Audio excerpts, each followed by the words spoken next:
Welcome to the Golden Age of Cardboard podcast, where we remember a time when stacks of cards were held together with rubber bands and Mickey mantles were put in bike spokes.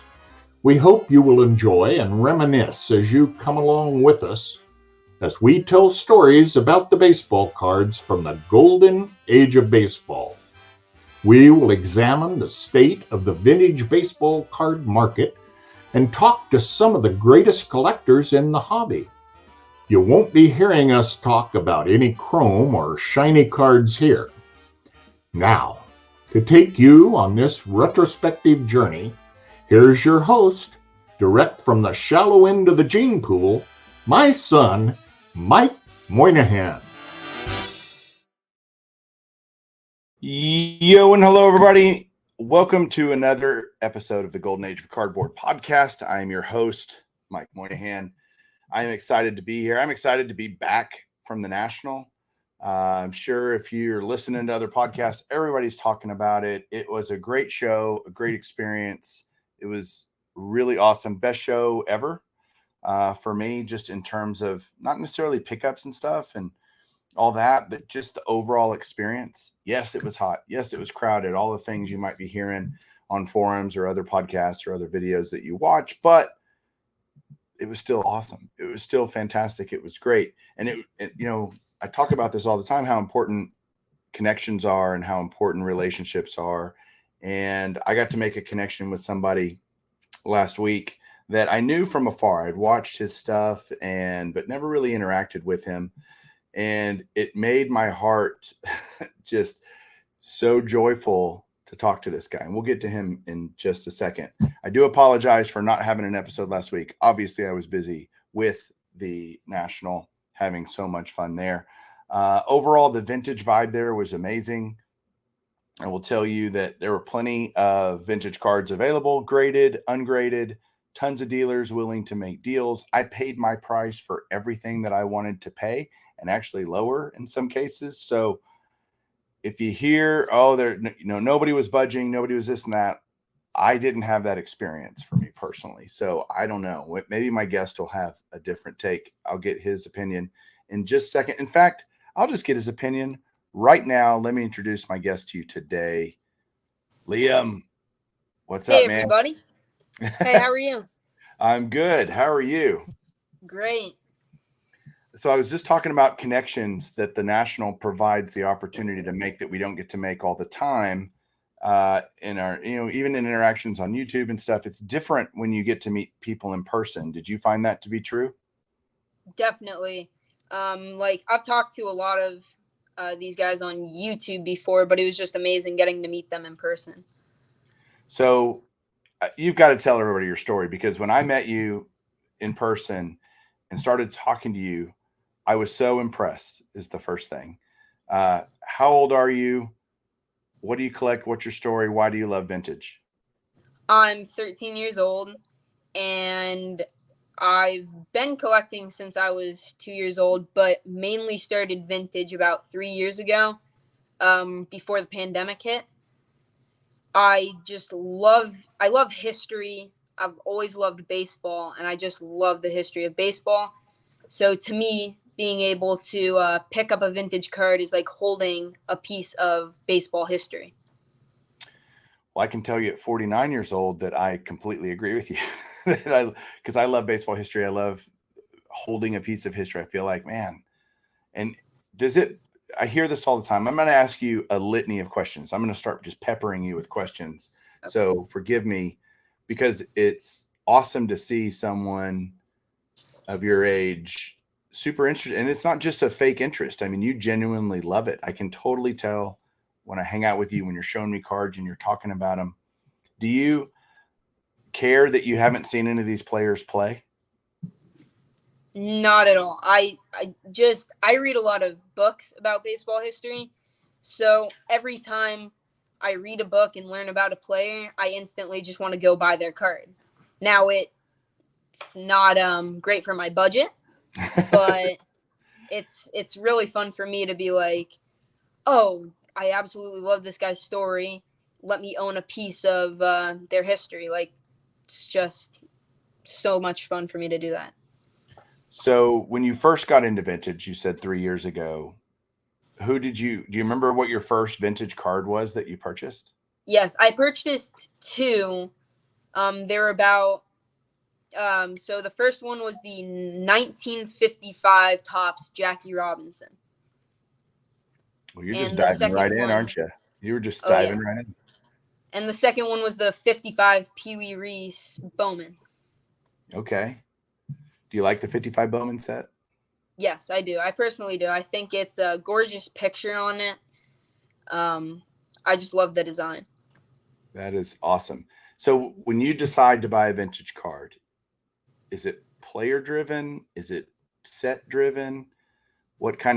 Is it just kind of a combination of all those things? A combination. For me, mainly, it's usually player, but I'm currently trying to collect the 1959 Top set. So then I go based off of the set. I don't care if it's graded raw. I usually get the stars graded. Yeah. But the rest I get raw usually. Okay. By the end of this, we're going to need to do a paternity test, I think. I'd never met your mom before last week, but I don't know. You might be my long lost kid. Actually, you're not quite old enough to be my grandkid, but okay. You decided, okay, I'm going to buy some vintage. You get a 55 Jackie Robinson. Was that decision based on, I want a Jackie Robinson, and that was one that fit into budget / grade condition, all those things? Or was it, I want the 55 Jackie Robinson? It was mainly just getting a Jackie Robinson.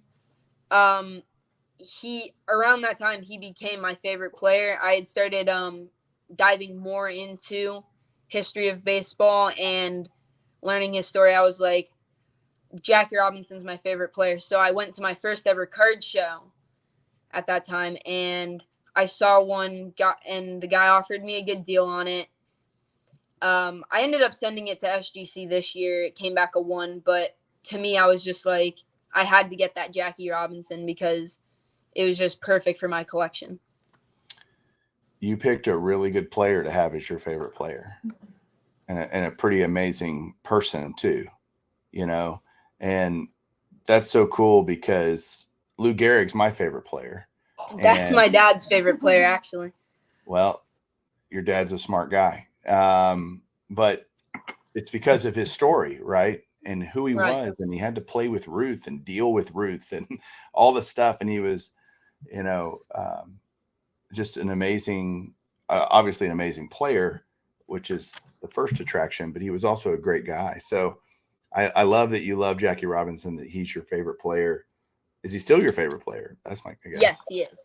Okay. So how many Jackie cards do you have?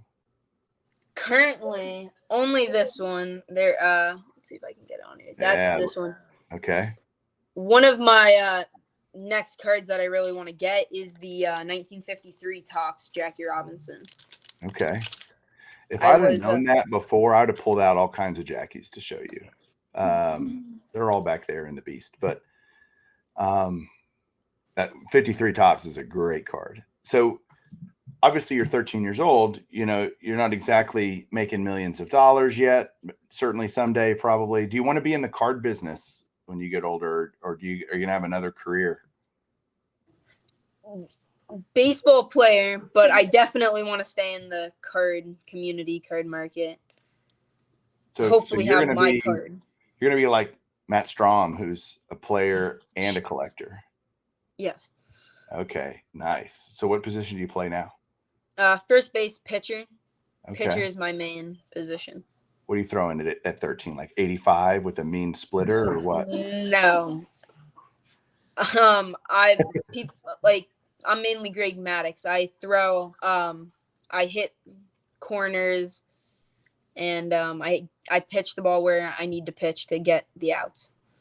You might be the only 13-year-old that would compare himself to Greg Maddux and how your style of pitching, because you know how Greg Maddux pitched. You never saw Greg Maddux pitch. You weren't even born till he was retired, but that is so awesome. You're not going, ooh, I want to pitch like Max Scherzer or Verlander, or pick your current pitcher that's pitching right now. you're going for a guy that was known for painting corners and picking his spots, and he didn't do it with velocity. He outwitted the hitter, right? Right. Brilliant. Absolutely brilliant. I'm so fascinated by your story that I'm going to keep talking about it. Then we'll dive into the national a little bit, because I want to get your takes on that.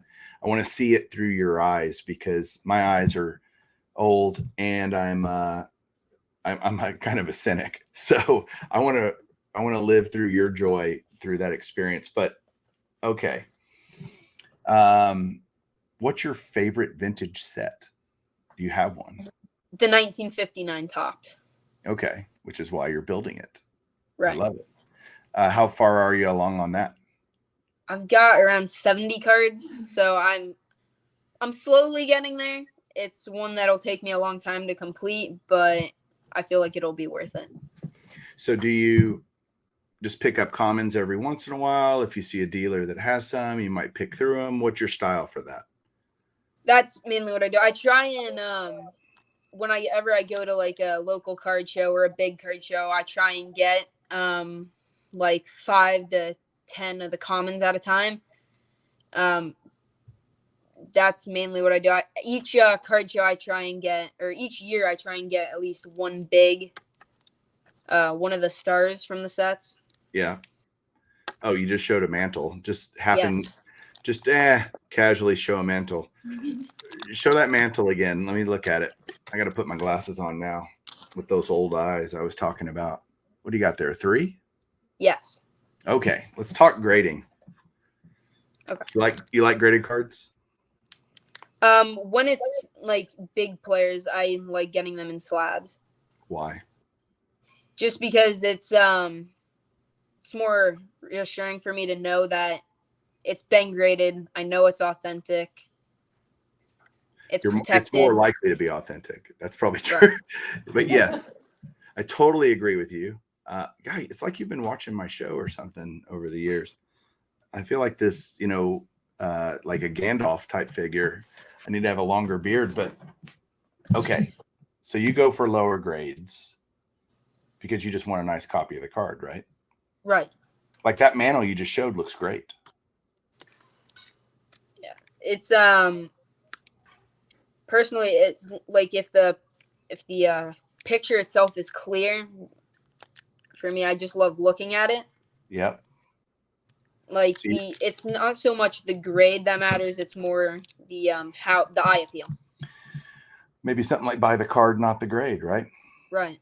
And so I'm totally with you. I'm a big registration / picture. I don't like creases through the face. Stuff like that bothers me. I'd rather have an off-center card than a crease through a face, for example, right? Exactly. Right. I'm looking at the bloody picture. I want that to be the good part of the card, right? The best part of the card, no matter what the numerical grade is. So totally, man, it's like we're right here. It's like we're here. Okay. PSA or SGC? What's your preference? Both. It all depends. I love the look of the SGC slabs, the tuxedos. Dude, you're showing a Christy Mathewson T206. Good grief. I love the pictures. So you like those? You like the tux, right? Yes. Nothing wrong with the tux, but you also will buy PSA. You're kind of just slabnostic, is what I call it, where you kind of don't care as long as you get the right card, right? Right. So you're not using set registries or anything like that. You're just kind of doing your own personal tracking. Yeah. How do you track your collection? I write it down mainly. Okay. I have my main thing is most cards that I pick up, I have on a list of cards that I just want to pick up. So each time I get it, I put a check mark next to it and just keep building the list. Nice. What's next on your list? The 1953 Topps Jackie Robinson is one of them, and the other is 1959 Willie Mays, or even older. I do want to get a Willie Mays soon. Okay. I think we'll get to this later. I'm gonna do something cool later. All right. all right, like I said, you're not a millionaire just yet. You got $1 million worth of cards in front of you, but how do you do chores? Do you mow yards? What do you do to earn money to fund your card hobby? So far I save up my money, whether it be getting it for Christmas or my birthday, but I've also been just this past for the last year I've been starting to sell cards. It's mainly my newer or modern.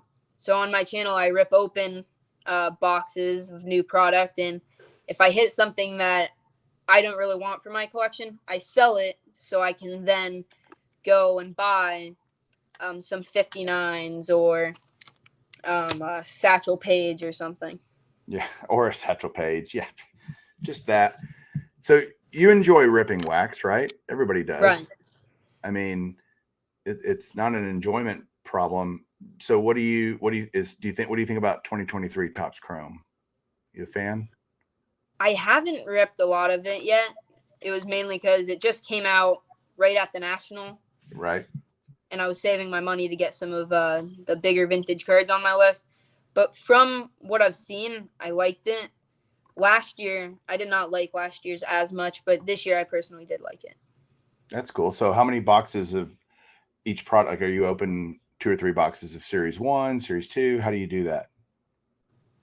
It depends. Sometimes I buy like a hobby box of a product and some packs, because we do a family fight night where we all rip packs. Right. So sometimes I buy some packs and a hobby so I can rip the hobby box to show what's in it, and then we do the packs for our thing. Other times I just buy some smaller boxes just to rip. It all depends on the product. Where do you think you got your love of collecting? Was that something you just developed naturally, or is it because your dad, your mom, who gave that to you? I think naturally. I honestly don't remember the first time I ripped. All I do remember is just when I was little, just ripping open the cards. I've got binders and boxes of cards full from when I was really little. Okay. When you were really little. Way back when you were really little. You're wearing a Kansas City Monarchs hat, which is just awesome. Yes, and a Grays jersey. Homestead Grays. Nice. Who's the jersey of? Josh Gibson. Best catcher ever, probably. We'll never know, though, will we? Right. So have you learned a lot about the Negro Leagues? And obviously Yes. through loving Jackie Robinson, and you're like, man, this just such an injustice that we can't go back and fix, right? That the black players never got a chance to play, and we never really knew how great they were. But that's cool that you're into that and you like learning about it, man. So your 59 top set, your 70 cards in. Is that going to go in a binder? Yes, it will. Okay. They have special ones for top loaders. Yeah. Which is what I'm going to do. And then I'm still working out where I'm going to get my slabs. So you want a suggestion?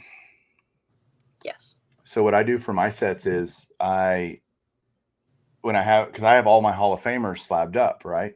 And so what I do is I can put it on I can take a scan of it, and I can print that scan of the card on a piece of paper, and then I cut the slab out and I put that in the slot in the binder for that player. Okay. That way, because I don't like the empty spots, it just drives me nuts on a binder. And so like on my 60 top set, I've got all the pictures of my actual slabs in there. And it really makes it, it's kind of cool to look at. Oh, that one's slabbed and that one's at this. And I don't have to pull the card out of the beast. It's, I've still got a picture of it, and I can enjoy my binder and look at all the rest of the cards. So just a thought to keep in mind. Thank you. Okay. Let's go to the National. And I bet we'll get back into more of what you love, and because I'm just fascinated, like I said. The National, your first National, you show up. What's your first thoughts when you walk into the convention center? I'd been watching videos of people talking about it, so I expected it to be big, when I first walked in, I just look all the way down. The first things I see are booths with Lou Gehrig game-worn jerseys, Babe Ruth game-used bats. I told myself I wasn't going to get overwhelmed, but just, like, I walked in and I'm like, I just lost it. I was just, like, running to booths back and forth, looking at all the different memorabilia they had. It was way bigger than I thought. Your mom and dad are close by. Well, have them Right. jump over here. And what did you guys think of the show when you first saw it?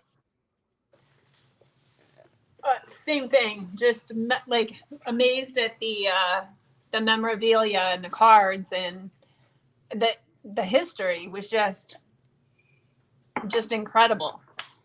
And being a Lou Gehrig fan as well, too, the first thing I saw was that Lou Gehrig uniform on the mannequin, and I had to wipe the drool off the side of my face there. And then I said might need an orthopedic surgeon by the time the show is over.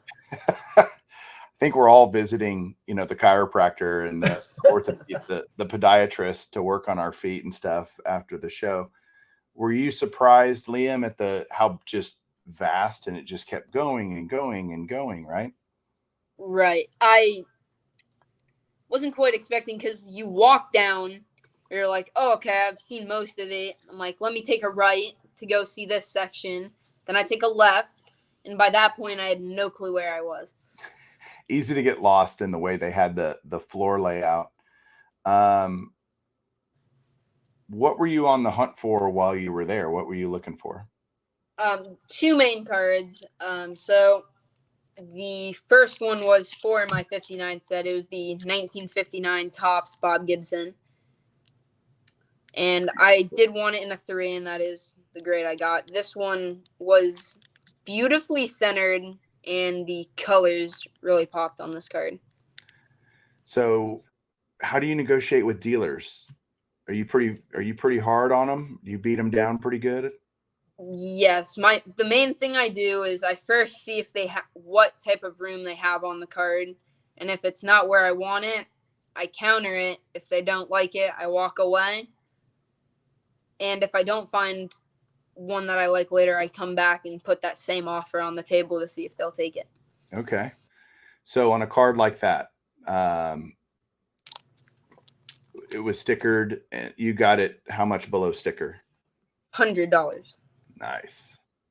See, This one, the dealer was really easy. I asked him if he had room, and he just instantly went to it, because I was expecting him to go $50 below, and I'm like, if he says it, I would do it.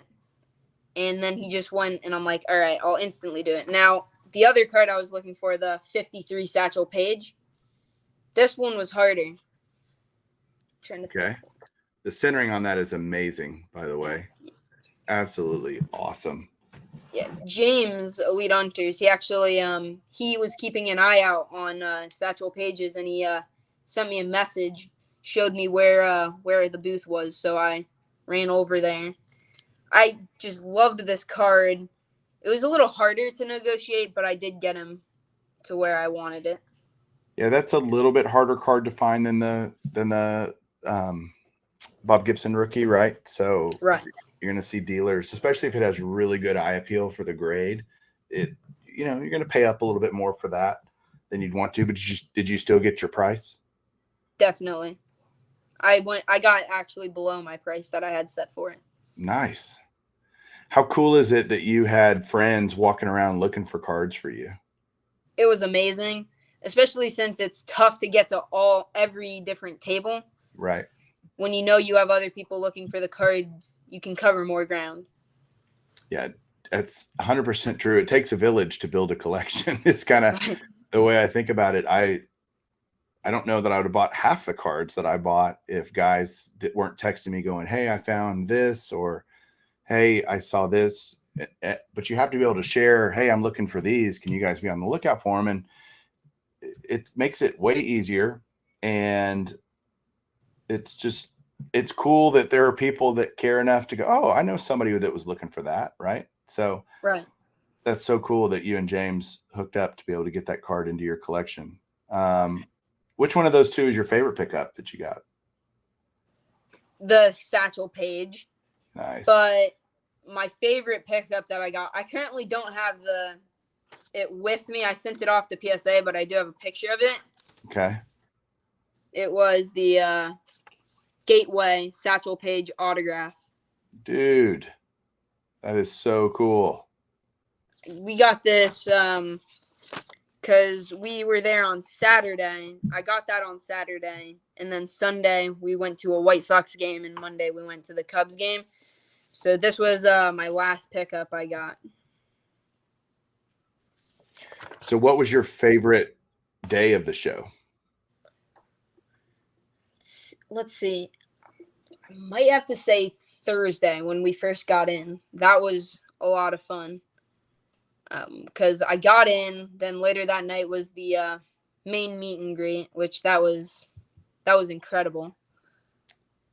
And who invited you to that thing? all different people, actually. Well, But it was mainly you. So glad that you came to the meet and greet. You were kind of the star of the show. Everybody was showing you their pickups. You were showing off what you got. It was so cool to see you. Just like you're hanging out with a bunch of old dudes, and they just all treated you like you were just another collector. How'd that make you feel? Made me feel awesome. It was really exciting that I was just getting to just have a normal conversation with everybody about what they were looking for, or they were just talking about certain players, and I instantly knew what they were talking about. So that was a lot of fun. Mom, are you still there? Yes. What'd you think of that? You came to the get together with Liam, so it's great. It's just enjoyable as his mom to watch, like, all of you treat him, like he's one of you. Well, he is one of us, so that was easy.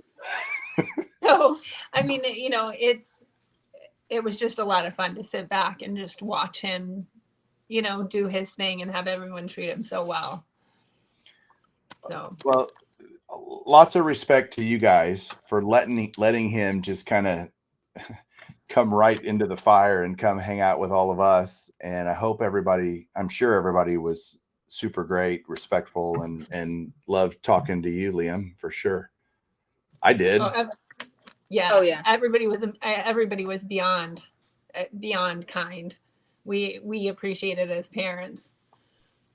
Well, then you and I on Friday, we start going around, the little impromptu. We had another meet and greet on Friday, and you and I walked around the trade night that was happening right there in the hotel. Remember that? Yes. And you and I were both looking for vintage. There was a little, not a ton, but the occasional guy would have, or kid would have a vintage card. Did you make any plays on any of the trade nights for anything? I didn't. There wasn't a lot of vintage that I really wanted that first night. We ended up going to their main trade night the next day, but there was no vintage anywhere. There was not a whole lot of stuff in general, but my main pickups were just at the show. So what was your favorite kind of experience? Like, if you were to say, was it buying the cards? Was it hanging out with the people? Was it seeing the cool memorabilia? What would you say, how would you rank those? All of it, but I got to hold Babe Ruth's bat, which was really incredible. Yeah. So that was up there, but meeting all of you guys was one of the biggest highlights. That's what this hobby's about. I mean, cards are everywhere, right? And I hope you noticed walking around, vintage cards aren't rare. Most of, stuff from the 50s, the 60s, whatever. I mean, there's plenty of Mickey Mantles around, dang near every vintage table had plenty of Mantles to choose from, or Clementes or Aaron. Do you have any Hank Aaron stuff? What do you have? I do. I do have the 59. Okay, you got the 59. All right. Ooh, HCA flap. Yeah, this one was I did buy this one raw. It's a little beat up. This was I picked this up right before he passed away. And then I currently don't have that with me right now. I do have a Hank Aaron autograph. Nice. It's on a postcard stamped from his induction day with some of the other people in his induction class. Frank Robinson was in his induction class. Trying to think who else. A couple of older guys that I just don't remember right now. So who did you meet that you were just like, dude, this person's totally, and you'd better not say me because that's not true.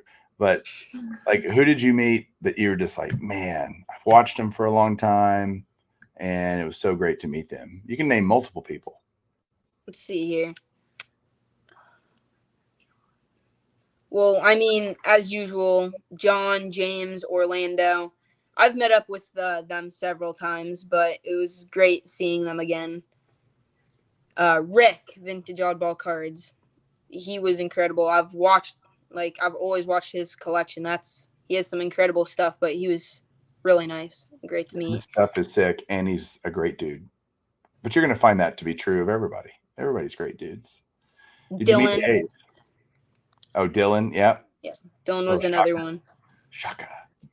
I saw a picture of you doing a shaka. I think it was on your recap when you were showing pictures of everybody.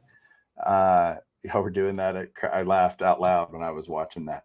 I was like, that's pretty. And you're taller than Dylan, which is hilarious. Oh, poor Dylan. That was kind of funny. That kind of cracked me up. But did you meet Dr. Beckett? I did not. Okay. We got to make that happen. Do you know who Dr. Beckett is? Yes. Of Beckett? Created Beckett? So you go to shows local. You've been to the National now. Are you going to start traveling and going to different shows? Yes. Okay. I do want to go to the one in Canada. What is it? The Toronto Expo? card show. The Expo? Yes. Okay. That one would be fun. I do want to go to the Dallas card show. I want to see the National in Cleveland. Not sure if we'll be able to go next year though. Yeah, because you'll be playing All-Stars or something, right? Right. Well, luckily for you, there's a Dallas card show every 3 months. So there's always, actually every 2 months. So there's plenty of those when you're not playing ball. You got to do Strongsville, man. Have you heard about that show up in Ohio? Yes, I have. Yeah, it's like all vintage. Like I got to go to it too. That's kind of on my radar for next April, is to meet up with a bunch of guys up there. What'd your mom say? She said maybe we could do that. Yeah, there you go. Right before. So do you follow current baseball? Like, do you follow the major leagues? Do you play Immaculate Grid? I do not. Do you know what Immaculate Grid is? I do not. Okay. So Baseball Reference, do you know that webpage where it has all the stats, like everything? So they have a deal called Immaculate Grid, and it's every morning they come out with a new one where they have a combination. Like they'll say, all right, put in a player that played for the Phillies and the Mariners, and you have to think of a player and guess, and it tells you if you're right or wrong. And you get there's 9 squares every morning. You get 9 guesses. Name a Philly that hit 300 home runs or something like that. And so it's fun every day to test your baseball knowledge. Every morning I wake up now and I'm doing it. The last 3 weeks I've been doing the Immaculate Grid every morning. So that'd be something, like if you started doing Immaculate Grid, you'd get into it. I bet totally. So who's your favorite current team? The New York Yankees, but I just love players on different teams. So we were friends until you said that. So you like the Yankees? Oh my gosh! There's a lot. We go to a lot of spring training games, so I've started liking a bunch of other teams. So when people ask me what's my favorite team, I do say Yankees, but I love a bunch of the other teams as well. Does anybody ever throw up on you when you say you like the Yankees, or no? They're good. I mean, people do start gagging, but right. There you go. No, that's all right. You can like whoever you want. So who are your favorite players now? Like, who do you think is future Hall of Fame worthy? Well, my favorite player is Bo Bichette. It's Okay. the hair. That's why I see grew that. out my hair. Nice.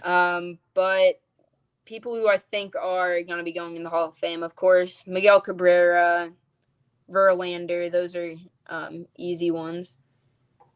Albert Pujols. Now, some people do say Shohei Ohtani. If he keeps it up, I definitely think he will be in the Hall of Fame. Yeah, I totally agree. I thought you grew out your hair just to make all of us old bald guys feel bad. We can't do that. I thought you were just rubbing it in. Like, I can't grow that kind of hair. Okay. Shohei is generational talent, right? Yes. Best player in the major leagues right now. Definitely. A title he took from his teammate, Mike Trout, right? So, right.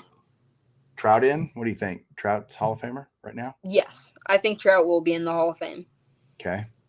So do you like, of the Acuna, Soto, like who do you think is going to be the best have the best career when it's all said and done? I think out of that 2018 rookie class, it's going to be Ohtani and Acuna, I feel. Interesting. See, I would pick Soto. Not to be better necessarily than Ohtani.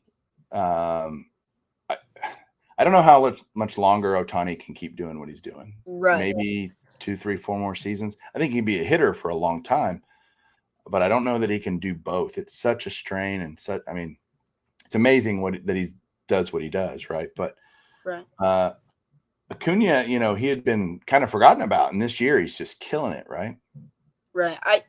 That's one thing that fans do. So in the card market, you see once a player gets hurt, their cards go for nothing, and then in like a year or two, when they start to do better, you can't find their cards. You can't buy their cards. Yeah, there was tons of Ohtani at the show, and for right. high prices, right? So do you have Ohtani rookies? Do you have Acuna, Soto, those kind of guys? I do. 2018, I got quite a bit of them. And I distinctly remember pulling, I had some 2018 boxes, and I ripped it open when Ohtani had Tommy John surgery, and I pulled an Ohtani card, and I'm like, I think I'm going to hold on to this card. And I'm like, oh, that was pretty good. Okay, your choice is, forgetting about value for a second, Shohei Ohtani, rookie numbered to 50, Gem Mint 10, PSA 10, or 53 tops, Jackie Robinson, PSA 5. Which one are you choosing? 53, Jackie Robinson. It's almost like I knew you were going to say that, and that's the wisest. You'll always be able to pick up an Ohtani, right? Right. Those will always be around. So, like, if I had that Ohtani, I would sell it to get the Jackie Robinson. Ooh, even better. So, what do you think the future of vintage? How do you think we can get more kids interested? And let's just say the younger generation, right? Not necessarily the kids, but how do we get younger people to be interested in vintage? You've got to make it appealing to other kids. Like, a ton of my teammates I know, there's not a lot of them that like baseball cards. I tell them I spent however much on a Christy Mathewson. They're like, who's that? And why did you spend that much money on a piece of cardboard? Nobody really understands it. You have to educate them on what it means, or find something that they're into and turn that into a way that they can get into cards and get into the vintage. So you mentioned something there I find interesting. So your teammates who all play baseball and are probably passionate about it and love it and do it all the time, they're not into the card thing, right? At all. So is it because they've just never been introduced to it, do you think? And once you show them, do they think it's cool, or how does that conversation go? I tell them about it. There are very few that do open cards. Most of them even say, I love playing the sport. I don't like watching it, which I personally feel like I'm about to faint when they say that. But they don't find it as enjoyable as I do to open cards and have it. They play MLB The Show a lot. That's the big thing. So that's where most of the people know these vintage players from, is from MLB The Show. Yeah, that's interesting. That's a great point because you can unlock players as you play the game, right? And you can have Babe Ruth hitting cleanup for you or Right. whatever. And one thing that they did, they started introducing the Negro Leagues into that, which for me, I think is great for the hobby because once people start learning about the Negro Leagues, it's easier to turn them into the history of baseball. And then once you get them into the history of baseball, introduce them to cards. And I think that's going to be the biggest one. Have you been to Cooperstown? I have not. I really want to. That's the next trip I really want to do. Road trip, mom and dad, road trip. We're still recovering from this one. Right.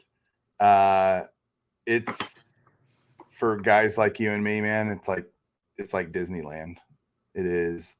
I'd rather go there than anywhere. It's just so great. It's the kind of the happiest place on earth for a baseball person is Cooperstown. And I've only been once, and that's absolutely on my list of I need to go back there. I'm thinking about when Beltray gets in because I'm a Rangers fan, you know. Yeah. So when Beltray gets inducted, I might go back. But so do you collect 70s and 60s stuff, or you're going 50s and pre-war, like A little bit of 60s and 70s, not a lot. It's mainly pre-war and 50s. I don't have a lot of 30s, 40s. It's mainly I would love to get more of the 30s and the 40s, but right now it's mainly pre-war and 50s. so there's probably a lot of guys watching this show, listening to this podcast that have kids your age, maybe a little older, maybe a little younger. What suggestions would you have for them to help them learn? Like you said, they need to be educated, right? And they need to learn how cool this stuff is. Are there some resources, some places, some things you would tell them to do? Personally, I read a book called A Glory of Their Times. It's about players that are not as well known as Babe Ruth and Lou Gehrig, but have some incredible stories. Like a lot of people don't know about Germany Schaefer. Yeah. He was the first and only person to steal first base. Because he went and stole it back, went backwards. Exactly. Yep. People didn't even in the game they say that nothing, even if they threw it back to first base, the runner on third wouldn't have scored because everybody was just in awe of somebody actually thought to run back to first base. And so then you bought a card. You showed a T206 of him. Yes. So you heard the story and you're like, that's cool. I want something to remember that story. And you bought a card of the guy, right? Exactly. So there are several players from that book I've picked up, like Rube Marquard. Yeah. Tommy Leach I've also picked up. But yeah, it's just fun history that you learn from that book that that's one of the big things that made me start getting T206s and back to the pre-war. I want to get a Fred Merkle. I actually do have one of his. You do? Yes. It's in the vintage slab bin. In the vintage box. Yes, of course it is. Fred Merkle, because I love that book too. I think I told you, or maybe your mom, to get the audio version because you actually hear the interviews with the players. Either way, I mean, it's a great read. It's a great listen, however you want to do it. Any other resources? That's a great one. Let's see. The Ken Burns documentary, of course. It's probably the best way to get a kid. They might be bored. You weren't bored with it. You just absorbed it like a sponge. I just loved watching it. I sat down every night in a row just listening to each episode. There is the Fred Merkle T206 portrait. Love it. He's got a cool haircut. He does. Not really.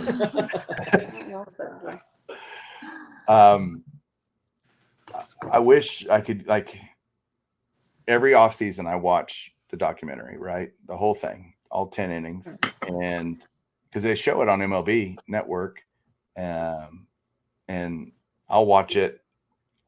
And every time I catch something new that just sticks better, even though I've seen it a dozen times. And then I want to go buy a card of that player, so that's a great suggestion there. Man, you have been awesome. Is this your first interview? Yes, this is my first one being interviewed. I interviewed 3 people at the National, Okay. which for my new podcast that I'm starting on my channel.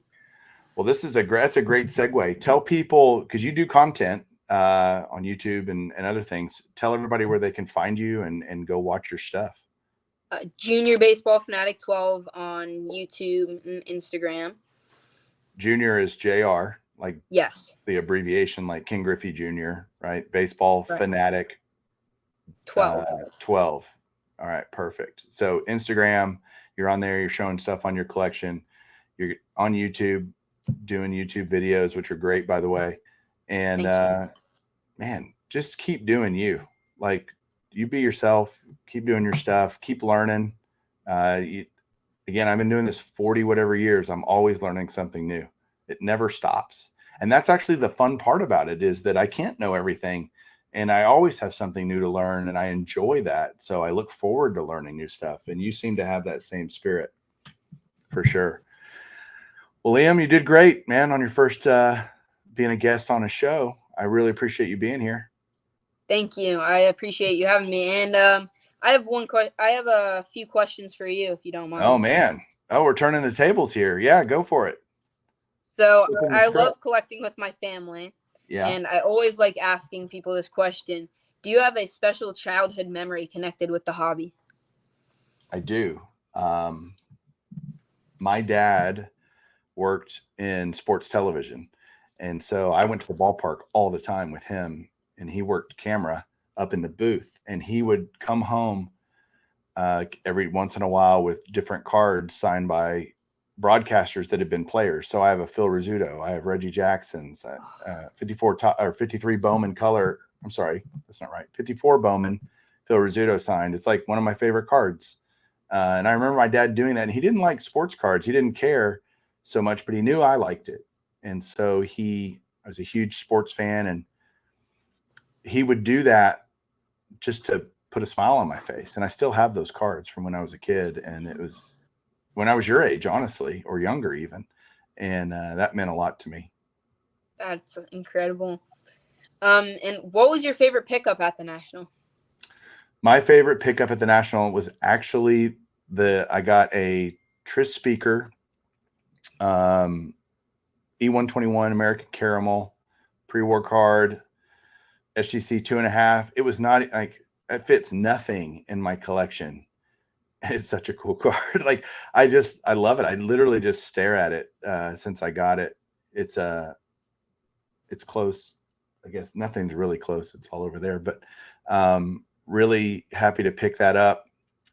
In terms of just cards that fit something in my collection, I bought a 52 Bowman Willie Mays in a PSA 3.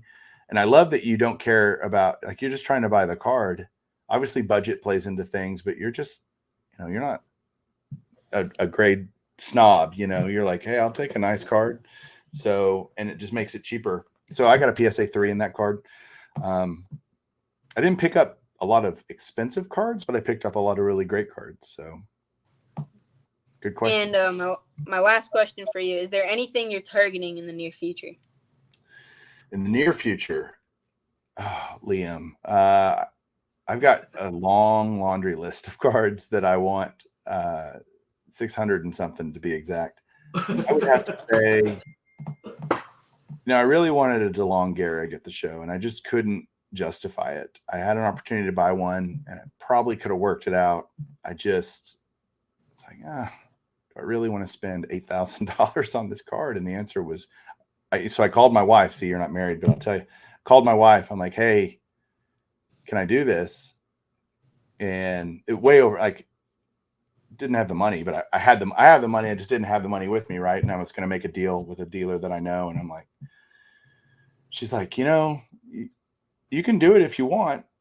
I just trust you to do what is right. And then I thought about that. I'm like, I'm not going to do that. So, man, I always look for deal. Like when I got right back, I bought a Ron Santo 1966 and a PSA 5 for $30, on eBay. So I'm still picking off low hanging fruit. I try to save, and this will be a piece of advice for you. I try to save, like, and you actually said it earlier, buying those big cards at big shows because there's memories attached to that. There's people attached to that.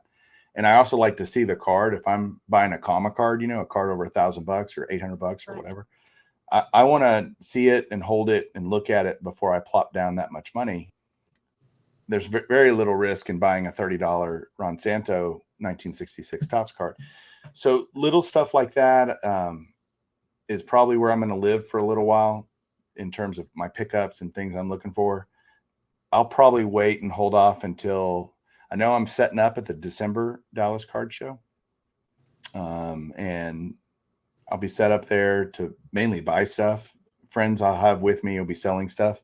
You should look at that. Maybe come in December to the Dallas Card Show. Invite extended. And I'll let you come over here.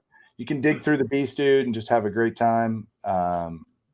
Make a whole thing out of it. But there's going to be a lot of YouTube guys there at that show. We're all kind of targeting that. And then next April, Strongsville is kind of where I'll pick up my next big card. And who knows what that'll be by then. But that's a good question. All right. Well, thank you so much. Dude, you are so welcome. I hope everybody enjoyed this, and seeing the future of our hobby is in great hands with guys like Liam. And I'm excited to know you. I'm excited that I got to spend time with you at the show. Wish we could have spent more time together. I kind of wanted to clone myself so I could have multiple conversations at once. There's just not enough time to talk to everybody as much as you'd love. I know so many people out there, you guys that came up to me and said, love the content, love the podcast. I really appreciate that. Every single person that did that. And so go check out Liam, Junior Baseball Fanatic 12 on YouTube.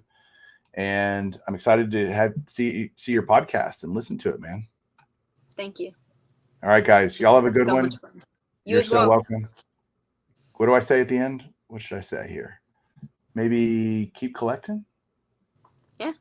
You say it. All right, everybody, keep collecting. All right. Thanks, guys.